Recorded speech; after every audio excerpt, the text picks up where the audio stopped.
All right, welcome back, everyone, to Stat 7 Sports. I'm Caleb, the Contain Kunis, and I'm going a rapid reaction of this LSU Clemson National Championship game, where, yes, this was my prediction for this game with a 44-38 score. A little more one-sided off of it, especially in the latter part of the game, but really early on, Clemson kind of controlled the game for the first quarter for the fact that they got up to a 17-7 lead where they were able to get consistent running with ETN. They were able to run the ball through with Lawrence. And they controlled LSU's offense very early on by playing field position battles where even for the first couple possessions, even though they couldn't really score, second possession they scored, but even though they couldn't consistently score early on, they were able to pin LSU inside the 10, inside the 5, where the one thing on this game, special teams definitely was in favor of Clemson, where I thought it would be a wash.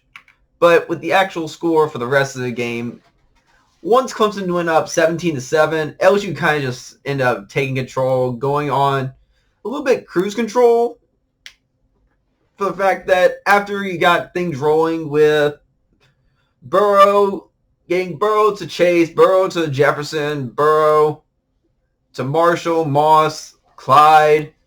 The top 5 targets, actually the only 5 targets, surprisingly, but all 5 of those targets through the year had 40-plus catches, so that's not really that much of a surprise. And one thing Clemson was able to do to LSU early that they did kind of take from the Ole Miss film and through a few other offenses LSU's defense has gone up against is they've used misdirection offense to where they did outside counter plays, they did wide receiver stretch play, wide receiver reverse plays from ETN to T. Higgins for that long 35-yard touchdown run. You had a couple runs by Trevor Lawrence, where he was able to do a RPO and catch LSU off guard with that the couple times that it did happen. But after a while, this ended up going more into a shootout, which is towards LSU's advantage. And they got to a point where Clemson's defense was able to get pressure on Burrow pretty often because they actually got 5 sacks on him. And it didn't phase Burrow. Like I said coming in that the offensive lines actually favored Clemson over LSU for the fact that the right side of the line was all senior laden members of it. So they'll be able to handle some of the extra pressure that whenever both teams are evenly matched up on applying pressure to the quarterbacks, as in actually getting sacks. And tackles for loss was actually even 8 apiece. It really got to a point where both quarterbacks were getting pressured. And after a while, the ones that didn't get to Burrow, he was still completing. Actually, at his lowest percentage of the year, he only completed 63% of his balls. And because of that, he didn't get the highest completion percentage all time in FBS history. Colt McCoy still has that honor. But it was plenty enough because Burrow still threw for 463 yards against them. And I feel bad for some of their corners because A.J. Terrell and Darian Kendrick, they got torched by Chase and Jefferson. Jefferson not as much, but both of them went for over 100 yards. And the one thing Burrow is very capable of doing, he's very good at, is maneuvering around in the pocket whenever either the pocket collapses or whenever he's trying to find extra space to find throwing lanes. And in this case, he had 5 touchdown passes and a touchdown run late in the second half. Well, in the second half.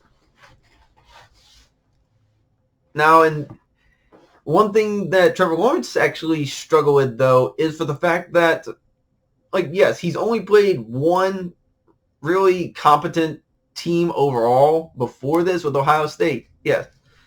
And he has mobility that is better than Burrow, even though Burrow actually had more rushing yards in this game, 63, if I remember that right. But in this case, LSU has the faster defense, even though they don't have the better overall defense. LSU is more athletic on both sides of the ball, and Clemson, after a while, they got worn down because time of possession went heavy in LSU's favor, which for a lot of the games this season, LSU has lost time of possession because they just scored way too quickly for their defense to get rest. And one thing Clemson couldn't do, they could not sustain drives. They're 1 for 11 on third down. The one thing that they got a bunch of their first downs off of is whenever LSU would end up shooting themselves in the foot with penalties. Where at halftime, it was like LSU had already come back from that 17-7 deficit and really were in control of this game. It was 28-17 at the half. And sure, you actually had Clemson get a bit of a spark back in the early third quarter where they got their first possession after holding LSU to a 3-and-out. They scored their first possession and got the 2-point conversion off it, where it's like it was still a good game at this point, where it's like the outcome was still to be determined. After that, you had LSU's defense tighten up, and they got in Trevor Lawrence's face, and they made it very difficult for him to throw, where for Lawrence, he had 19 total incompletions. 13 of them were overthrows. And he had the one fumble later in the game where the game was pretty much in set at the time, but that made it to where LSU could just run the rest of the game off. Now, with this one, it's like you thought the big battle was going to be Burrow and Lawrence and Edwards-Helaire and Etienne. And in both cases, you thought it'd be a bit more competitive. Okay, running backs, it's relatively a wash, but Etienne was not used that much. Where 15 carries to Clyde's 16, and both of them only had Clyde had 5 catches, Etienne had 3. They're usually used a lot more significantly in the offense in that case. But which also made me surprised that neither team actually made use of their backup running backs at all. LSU didn't put their backups in. Chris Curry didn't play after getting 89 yards against Oklahoma. LJ Davis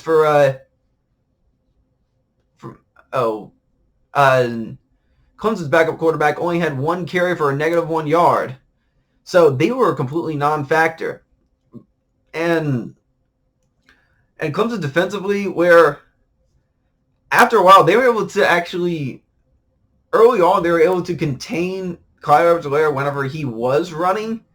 And there was actually a good bit of drops, and their secondary held up very well early on, where Terrell was very good in the first quarter. Then the rest of the game, he got torched on deep routes by Chase the whole time. Chase has probably set himself to be a first-round pick in the 2021 draft in this one. And in this case, Burrow is solidified number 1 pick in the draft then. Well, for 2020. But for the fact that really both teams had 8 tackles for loss, both teams were able to pressure the opposing quarterbacks. It's more like which quarterback could stay cool under pressure and actually still stay accurate whenever their pocket collapses. Burrow still threw for 463 yards, which he went 9.4 yards per play. Well, per play. Well, per pass attempt, which is actually below his average. He averages over 10 yards an attempt. Now, Trevor Lawrence, towards the end of the game, he had a bunch of overthrows and a lot of times where the defense where LSU secondary just beat their wide receivers because there was a potential for that was called pass interference that could have been called an interception for Christian Fulton. But then on the other side, there was a deep ball to T. Higgins that he was called for. Actually, no, that was Justin Ross that he was called for offensive pass interference that negated another touchdown for Clemson. Now, if either of those went either way, I don't think that would have changed that really wouldn't have changed the outcome. It just may have been a bit closer to the spread, which by game time actually shrunk down to a 4-point spread. But you had Chase torching Terrell. You had Justin Jefferson getting his yardage against Darian Kendrick. More on the slant routes where Jefferson would get his yardage after the catch. He would get about a 10-yard game each catch. And a lot of times for Clemson, even though Ross and Higgins are bigger bodies, they really couldn't, like LSU's corners matched up well on them. And there was a couple times where overthrows where you had Jacoby Stevens on one of the top wide receivers, which Stevens isn't a bad cover guy, but he's not on the same levels as the 2 first-round pick cornerbacks that we have. Fulton's going to be a mid-first-round pick this draft. And whenever Stingley goes in probably 2022, he'll be an easy first-round pick, maybe the first cornerback off the board. But one thing that Burrow was able to take advantage of off of this is the fact of being able to just get outside the pocket and being able to throw to a spot ahead of the corners, like past the corners, past the receivers, make it to where only his receivers could get to it. And Chase was always able to break it down. He was always able to catch up to it and get it in his catch basket. And they took one, and Terrence Marshall has a size similar to the Clemson receivers where he is 6'4", so that very last touchdown that Burrow had was essentially a jump ball between him and Darian Kendrick, if I remember that right. And a lot of Clemson's defense, they switched things up with Venables. He would swap things between doing a 3 defensive linemen, 1 linebacker, and 7 secondary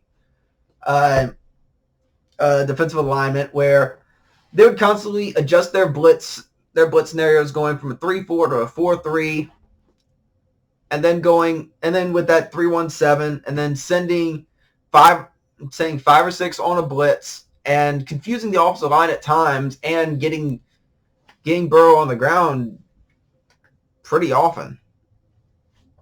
But like whenever you get like a 6, it still was more a 6-1.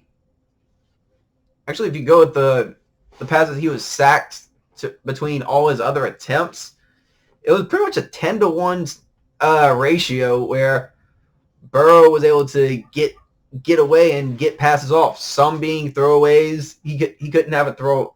He couldn't have a pass that looked like it was going to be a throwaway, but then throwing for a deep pass like he had against Oklahoma. No, that was their secondary held on too well, and they definitely got more consistent pressure than Oklahoma had. But Burrow threw for 463 yards against the number 1 rated defense in the country. So you had, at the end of the year, an LSU team who beat all the top 4 teams, all the preseason top 4 teams, with Alabama, Clemson,